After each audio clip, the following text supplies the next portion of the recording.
अच्छा हम नाजायज बोलते हैं चाचा। अभी बताइए खेसरिया जब अपना खातिर हॉस्पिटल नहीं बनवले तब गांव भर का इलाज कहां से कराई?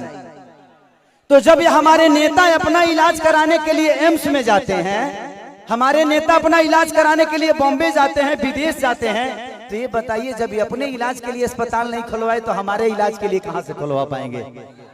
मेरी उम्र आज 28 से 30 वर्ष की हो गई। 30 वर्ष से हो सकता है 5 वर्ष बाद मुझे होश आ गया होगा। 25 वर्ष से तो ऐसा ही देख रहा हूं कि हमारा बिहार में बदलाव कुछ नहीं हुआ है। दारू बंद हुआ है तब वो मिलिए रहा है।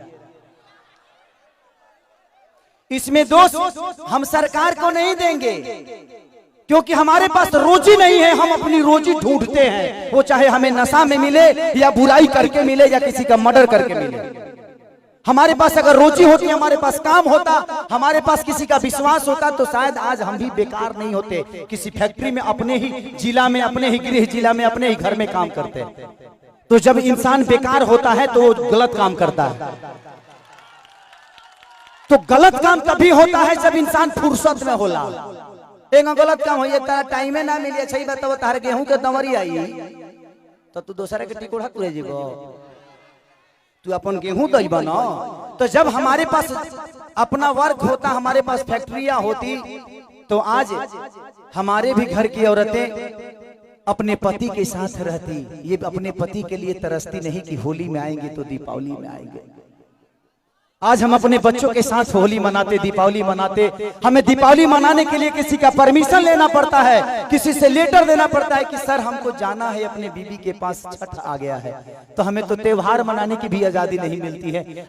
ऐसे राज्य में हम पैदा हो गए हैं। हमें ऐसे राज्य से नफरत नहीं है, लेकिन यहाँ के सिस्टम से मुझे नफरत है कि यहाँ के सिस्टम हमें कहीं का नहीं छोड़ा, कहीं ले ही नहीं गया। इनका एक ही काम है कि जब बाढ़ आई ना, इलेक्शन के बाद हमें लो रोज मिली। अगर इलेक्शन बा जहाँ बाढ़ आई कि चिवड़ा खात खात पेट मॉल हो जाए, खूब खाए बरवा चिवड़ा। लेकिन यही इलेक्शन बीतते ही एक भी आदमी, हाँ, जो आपके दर्दों को समझता है। मैं किसी राजनेता पे उंगली नहीं उठा रहा हूं, मैं सिस्टम पे बात कर रहा हूं। आज अगर यहाँ फिल्म सिटी बन जाए तो मुझे लगता है कि खेसारी लाल यादव यूपी में शूट करने जाते हैं, वहां पे कम से कम 60 से 70 लाख रुपया भैया प्रोड्यूसर और डायरेक्टर यूपी सरकार को दे के आता है। वहां कम से कम 300 लोगों को रोज रोजी मिलेला, रोज कलाकार रोजी पैदा होले, रोज कलाकार काम करेले। लेकिन बिहार सरकार के कोनो चिंता नहीं है।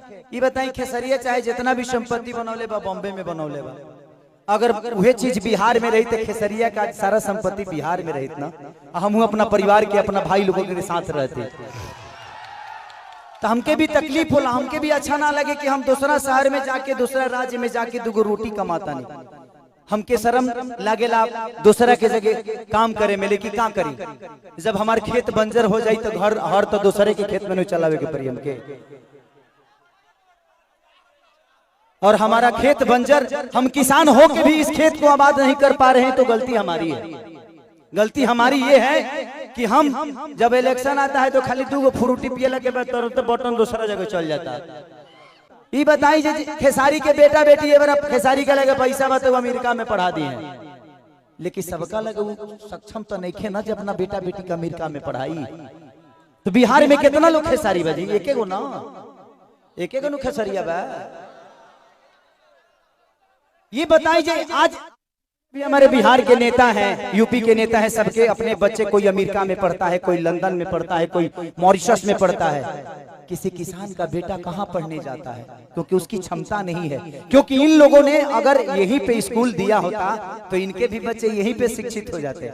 लेकिन इन्होंने जब अपने बच्चे का भविष्य तय नहीं किया तो हमारे बच्चों का भविष्य तय कहाँ से कर पाएंगे? अब यह बताइए कि यूट्यूब पर डाल दी तो लोग कहिए खेसरिया राजनेता हो गए। अब हम अपन दुखों ना कह सकिले।